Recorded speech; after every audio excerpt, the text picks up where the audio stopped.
এই মুহূর্তে আমি দাঁড়িয়ে রয়েছি পুরীর জগন্নাথ ধামে। সেখানে শতাধিক মানুষ, লক্ষাধিক মানুষ, কোটি কোটি মানুষ এই মুহূর্তে জমায়েত হচ্ছে, এই মুহূর্তে ভিড় জমাচ্ছে।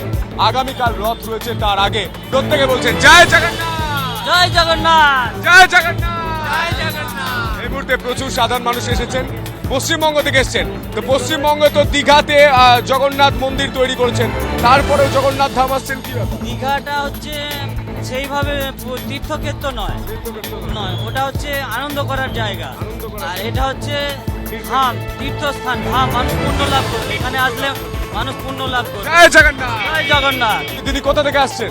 আমরা আসছি যাদবপুর থেকে। যাদবপুর থেকে, মানে কলকাতা থেকে পুরী। তা দীঘা গেলেন না? দীঘাতেও তো জগন্নাথ মন্দির। এইটাই এত বছর ছোটবেলা থেকে এসেছি, আমার মেয়ের বয়স থেকে এসেছি, কিন্তু এই কোনোবার আসা হয়নি। এখানেই ওই জন্য আমরা এসেছি। পুরী। পুরীর আনন্দই আলাদা। দীঘাতে জগন্নাথ মন্দির তৈরি করলেন, মানুষ যাচ্ছে, কিন্তু পাড়া থেকে যারা একবার গেছে তারা বলছে আর দ্বিতীয়বার যাব না। পুরীর আনন্দ দীঘায় তো পাচ্ছি না, কিন্তু প্রথম বছর মুখ্যমন্ত্রী করেছে, আমরা দেখতে গেলাম। কিন্তু পুরী শ্রীক্ষেত্র, এখানে জগন্নাথ ধাম, পবিত্র পুণ্যভূমি, কয়েক শত বছর ধরে। এটাই তো নীলাচল ধাম, এখানে স্বয়ং মহাপ্রভু এসেছেন, এই জন্য এখানে জগন্নাথ দেবের মহিমাই আলাদা, এই জন্য এখানে দর্শন করতে